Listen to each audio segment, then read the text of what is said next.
Muy buenas noches, mis amados hermanos, mis amigos, siempre. Un placer saludarles, su hermano Cristian Vargas les saluda, deseándoles que se encuentren bendecidos, prosperados en Cristo Jesús nuestro Salvador. Bienvenidos a una respuesta más que tenemos en este programa donde en la Biblia encuentro. En esta noche le corresponde a este servidor responder a la pregunta ¿dónde en la Biblia encuentro cómo revela Dios su voluntad hoy en día? Vamos a tratar, hermanos, de ser breves y puntuales en esta respuesta, siempre basados en la palabra del Señor. Así que sin más demora, vamos de una sola vez a leer lo que la palabra del Señor nos dice en Hebreos capítulo 1, versículo 1. La palabra del Señor dice: Dios, habiendo hablado muchas veces y de muchas maneras en otro tiempo a los padres por los profetas, en estos postreros días nos ha hablado por medio del Hijo, a quien constituyó heredero de todo y por quien asimismo hizo el universo. ¿Dónde en la Biblia encontramos cómo Dios revela su voluntad hoy en día? En primer lugar, hermanos, vamos a mencionar que la palabra voluntad es del griego telema, y esta palabra significa un deseo, un anhelo, un propósito, una decisión o un intento. Así que cuando preguntamos cómo saber la voluntad de Dios, estamos preguntando cuál es el deseo, cuál es el anhelo, cuál es el propósito, cuál es la decisión de Dios para nuestros días. En este texto que acabamos de leer, el escritor nos dice que Dios ha hablado siempre a la humanidad. Dios siempre ha sido específico, siempre ha sido puntual al comunicarse con su creación, con la humanidad.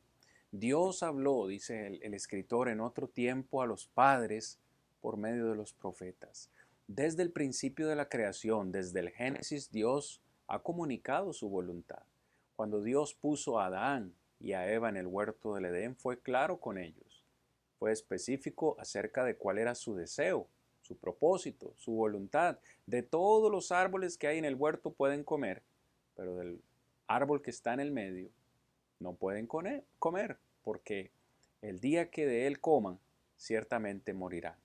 Así que Dios les reveló su voluntad a ellos, les habló claramente y les dijo cuál era su deseo.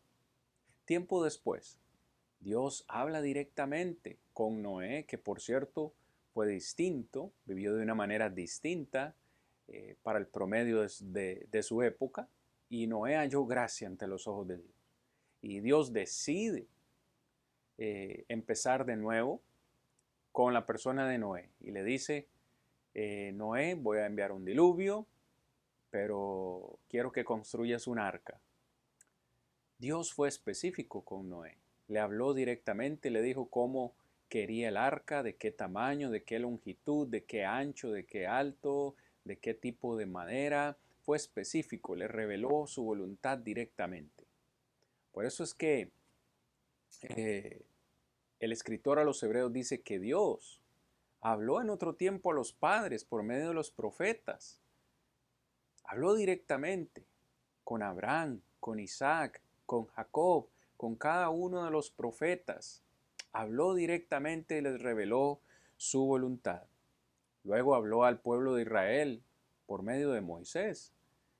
Dios comunicaba su voluntad, su propósito, su intención, se la comunicaba a Moisés, y Moisés, como profeta, se la comunicaba, en este caso, al pueblo de Israel. Luego recuerde cómo Dios habló a los reyes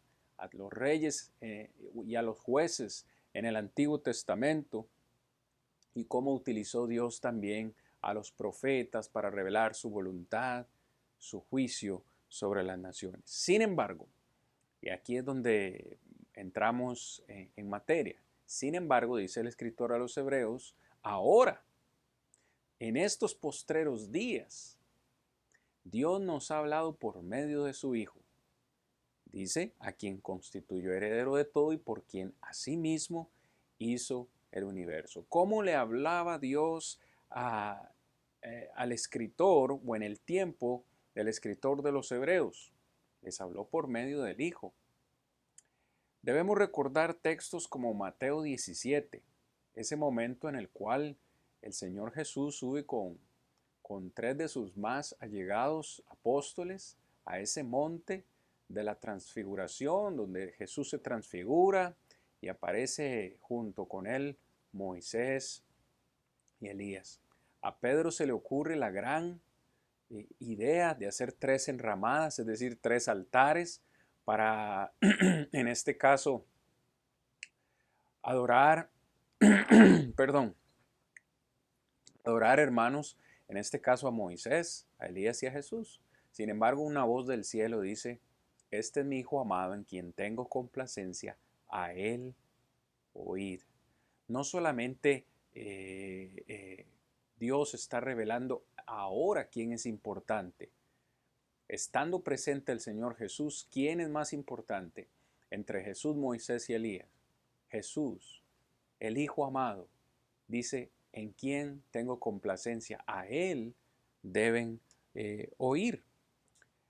Es interesante porque Juan, en el capítulo 1, versículo 17, dice que la ley por medio de Moisés fue dada. Y los judíos, hermanos, valoraban y respetaban mucho, eran muy estrictos con la ley de Moisés. Muy apegados a la tradición y a la ley de Moisés, porque era la completa voluntad de Dios revelada a través de Moisés y dada por medio o como una ley. Sin embargo, dice el escritor Juan que la ley por medio de Moisés fue dada, pero la gracia y la verdad fueron dadas o vinieron solamente por la persona de Jesucristo. Ahora, entre Moisés y Jesucristo, ¿quién es mayor? ¿A quién debemos oír? Dice el escritor, a Jesucristo. Por 3 años aproximadamente el Señor Jesús estuvo predicando en esta tierra. Por 3 años aproximadamente estuvo enseñando a los apóstoles la doctrina nueva que él traía.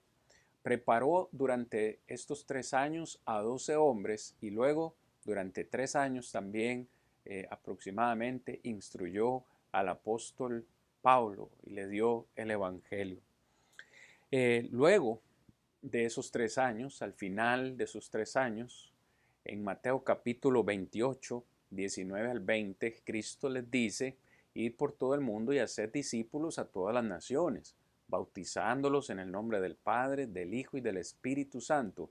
Y preste atención, dice Cristo, y enseñándoles todas las cosas que os he mandado. Y aquí yo estoy con vosotros todos los días hasta el fin del mundo. Cristo los envió a ser discípulos, bautizándolos en el nombre del Padre, del Hijo y del Espíritu Santo. Pero no solamente eso, sino que Cristo les dice a los apóstoles y enseñen a la gente todas las cosas que les he mandado. Entonces, en cierta forma o en esta forma,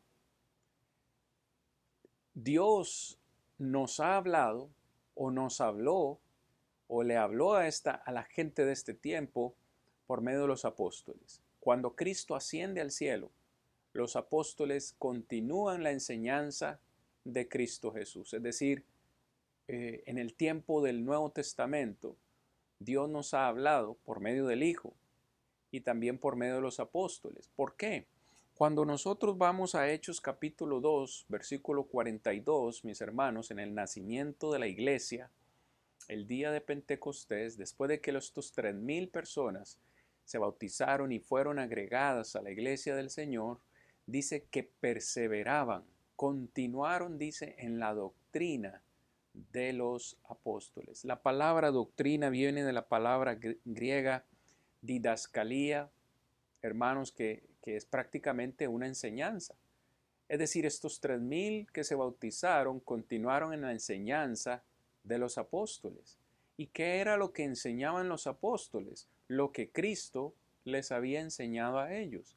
Es decir, los apóstoles no estaban predicando otra cosa que lo que el Señor Jesucristo les había enseñado a ellos. La misma enseñanza, la misma doctrina.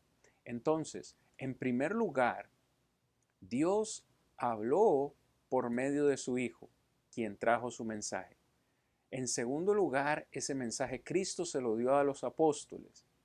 Y los apóstoles enseñaron en estos tiempos bíblicos la doctrina de Jesús. Dicho sea de paso, el Nuevo Testamento que usted y yo tenemos fue revelación de Dios. Fue revelación que Dios le dio a los apóstoles y que los apóstoles escribieron para que usted y yo tengamos la completa revelación de Dios en su palabra. Por eso es que cuando nosotros vamos a Segunda de Pedro, en el capítulo 1, versículos 16 al 21, encontramos esta declaración del apóstol Pedro.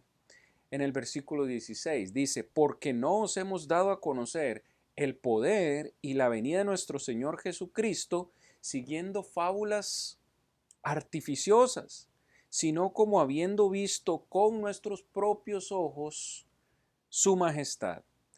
Pues cuando él recibió de Dios Padre honra y gloria, le fue enviada desde la magnífica gloria una voz que decía, este es mi Hijo amado, al cual o en el cual tengo complacencia. Eso lo escuchó Pedro en el monte de la transfiguración y nos lo está revelando ahora a nosotros. Dice, y nosotros oímos esta voz enviada del cielo cuando estábamos con él en el monte santo.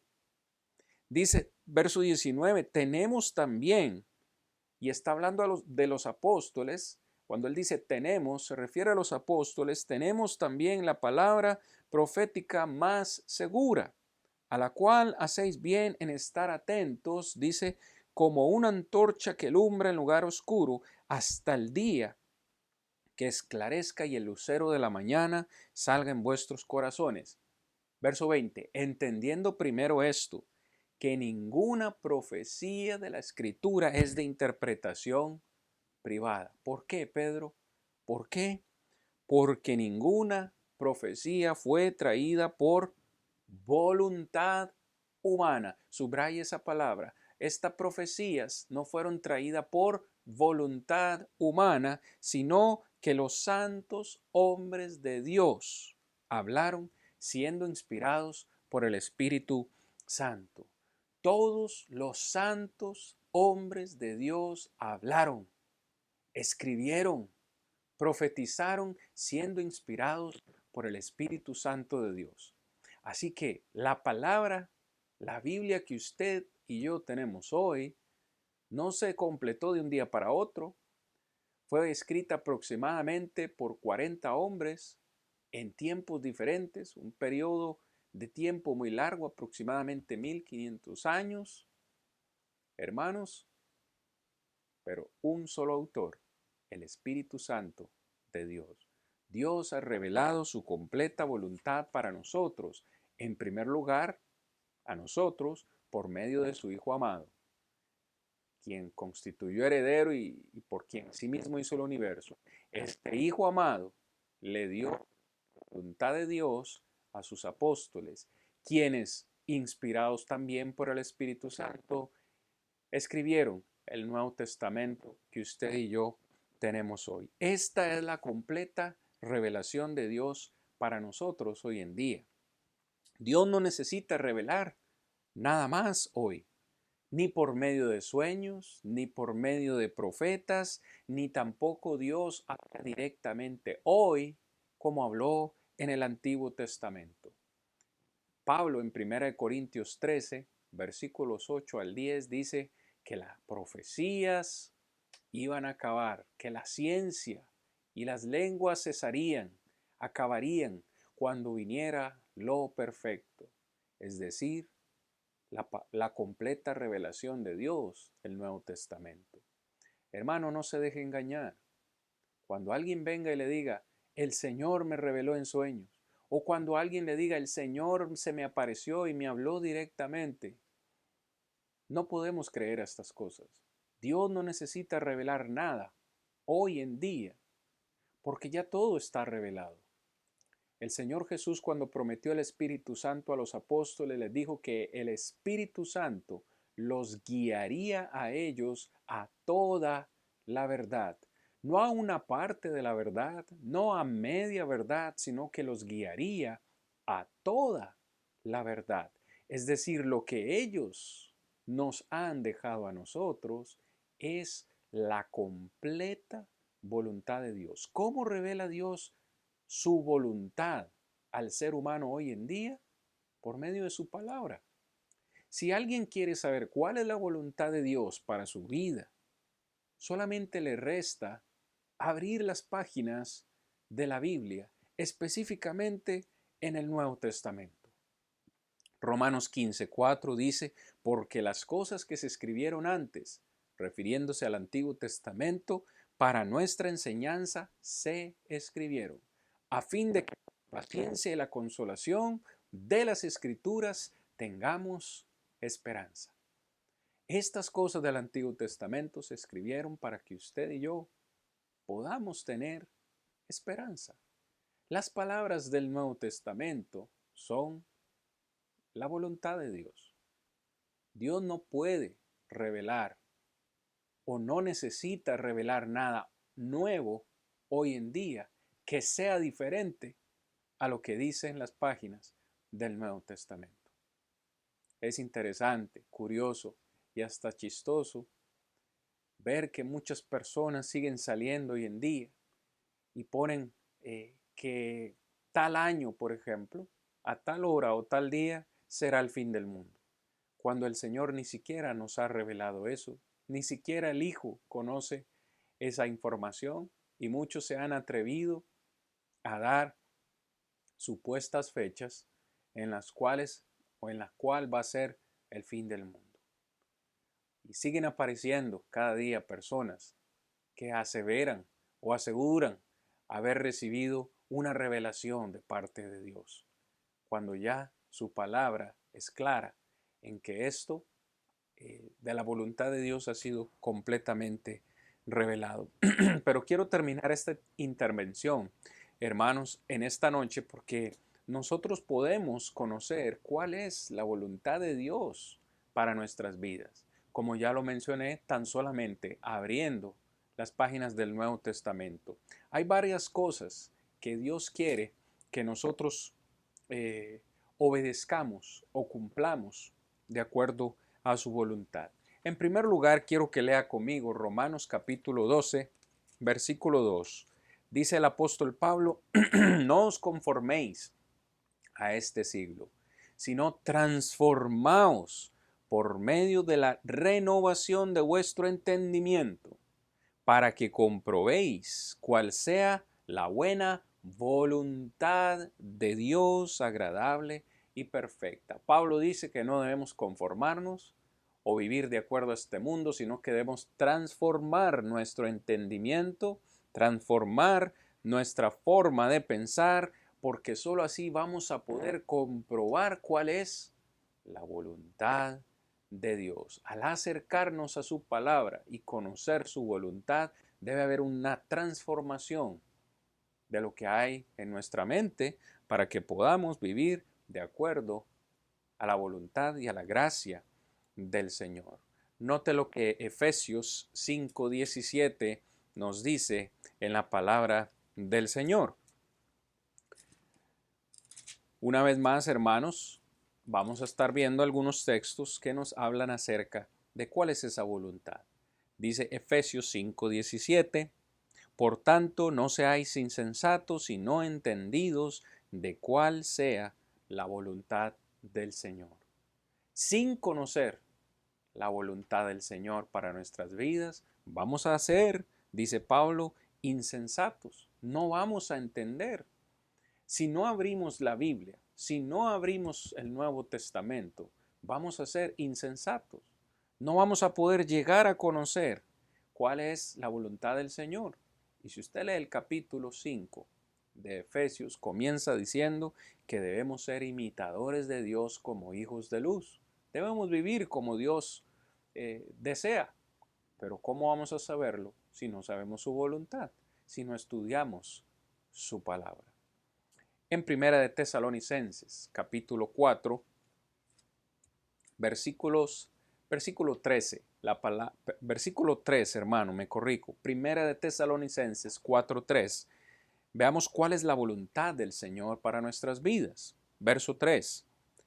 Pues la voluntad de Dios es vuestra santificación, que os apartéis de fornicación. Cada uno de vosotros sepa tener su propia esposa en santidad y honor. ¿Cuál es la voluntad del Señor?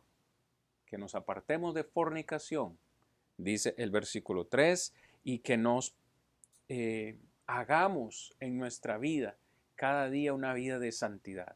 La voluntad de Dios es nuestra santificación, y para eso tenemos que apartarnos de fornicación. Para eso tenemos que tener nuestra propia esposa en santidad. Para eso tenemos que no vivir en la concupiscencia de los gentiles, verso 5. Para eso no podemos agraviar a nuestros hermanos. Y usted puede seguir leyendo en el versículo 7, pues no nos ha llamado Dios a inmundicia, dice el escritor, sino a santificación. Y el que se niega o desecha esto, no ha desechado a los hombres, sino a Dios, porque esta es su voluntad. Aquí mismo en Tesalonicenses, capítulo 5, versículos 16 y 18, dice el escritor: estad siempre gozosos, orad sin cesar, dad gracias en todo, porque esta es la voluntad de Dios para con vosotros en Cristo Jesús. Si nota, hermanos, en cada uno de los versos que les estoy citando, encontramos cuál es la voluntad de Dios para nuestras vidas. Estad siempre gozosos, orad sin cesar, dad gracias en todo. ¿Por qué? ¿Por qué tenemos que hacer esto? Porque es la voluntad de Dios para con vosotros en Cristo Jesús. Podemos saber cuál es la voluntad de Dios tan solamente abriendo las páginas del Nuevo Testamento. Ahora, hablemos un poco más acerca de cuál es la voluntad de Dios para nosotros. Unos cuantos versículos más, hermanos. En Juan, Evangelio de Juan, capítulo 6, versículo 38 al 40. Evangelio de Juan 6, 38 al 40 dice: porque he descendido del cielo, dice Jesús. He descendido del cielo, no para hacer mi voluntad, sino la voluntad del que me envió. Y esta es la voluntad del Padre que me envió, que de todo lo que me diere no pierda yo nada, sino que lo resucite en el día postrero. Y esta es la voluntad, dice Jesús, del que me ha enviado, que todo aquel que ve al Hijo y cree en Él tenga vida eterna, y yo le resucitaré en el día postrero. ¿Cuál es la voluntad de Dios? Que todos nosotros, que todos los seres humanos creamos en su Hijo amado, para que creyendo podamos obtener la vida eterna y para que creyendo pueda el Señor Jesús resucitarnos en el día postrero. Esta es la voluntad de Dios. La voluntad de Dios es salvar a toda la humanidad. El problema es que muchos no van a poder ser salvos porque han negado o no quieren aceptar la fe en el Hijo de Dios. Efesios 1, 9 al 11 dice: misterio de su voluntad. O menciona la expresión el misterio de su voluntad. Por medio de Jesús nos predestinó y nos ha dado herencia, dice el texto, según su voluntad. Hebreos 10:10 dice: es voluntad de Dios santificarnos mediante su Hijo Jesucristo. Fue su voluntad. Nadie lo obligó. A Dios nadie lo obliga. A Dios nadie lo coacciona. Fue su voluntad santificarnos mediante la persona de su Hijo amado, Jesucristo. Y ahí mismo en ese capítulo, en el versículo 10, capítulo 10, versículo 36, dice que Dios quiere darnos la promesa después de que hayamos hecho o cumplido su voluntad. Hermanos, Dios no puede premiar a quien no ha hecho su voluntad. Dios es galardonador de los que le buscan, como dice Hebreos capítulo 11 en el versículo 6. Dios va a premiar, va a dar la recompensa a aquellos que hagan su voluntad. Y su voluntad está aquí revelada. No hay que esperar recibir sueños o revelaciones o profecías nuevas. Él ya nos ha dicho qué es lo que Él quiere que nosotros hagamos.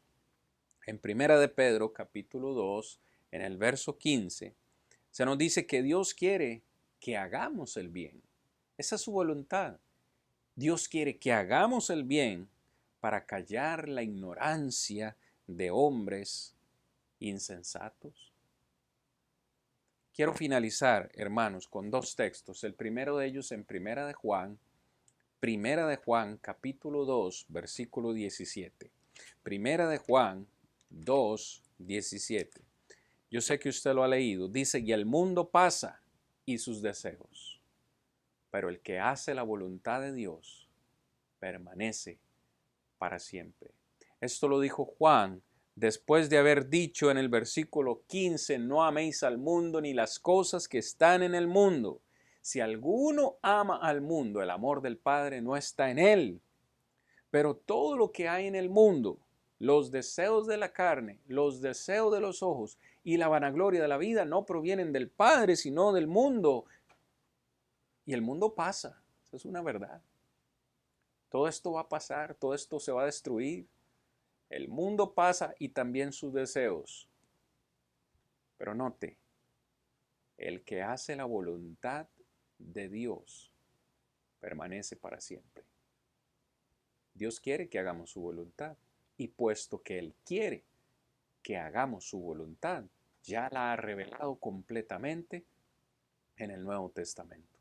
Ahí es donde Dios revela su voluntad para nosotros hoy en día. Termino con un texto, hermano, que me ha parecido demasiado importante. En Marcos capítulo 3, versículo 35. Marcos capítulo 3, versículo 35. Encontramos al Maestro de Maestros hablando y diciendo lo siguiente, porque todo aquel que hace la voluntad de Dios, ese es mi hermano y mi hermana y mi madre.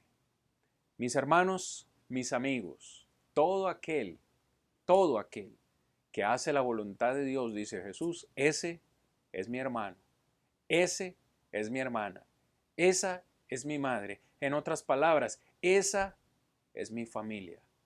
Con esos es que yo tengo comunión, con los que hacen la voluntad de Dios, con los que hacen la voluntad de mi Padre. Termino en esta noche preguntando a cada uno de nosotros, ¿estamos haciendo la voluntad del Padre?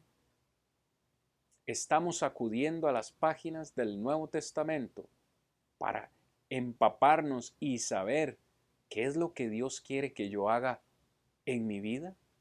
De ser así y de estar haciendo la voluntad de Dios, podremos gozar comunión no solo con el Padre, sino también con su Hijo amado, por quien Él nos ha revelado, o a través de quien, de su Hijo amado, Él nos ha revelado su voluntad. Si usted en esta noche reconoce que no está haciendo la voluntad de Dios, le invitamos en el amor de Cristo Jesús a acudir a las páginas del Nuevo Testamento y encontrarás la voluntad de Dios para tu vida. Les agradecemos su atención, les agradecemos siempre apoyar este ministerio, esperando que esta respuesta y todo este ministerio sea de bendición para su vida, que todos podamos, con mucha fortaleza espiritual, hacer la voluntad de Dios revelada a través de su palabra. Que el Señor les bendiga grandemente. Cristian Vargas se despide deseándoles bendiciones. Hasta la próxima.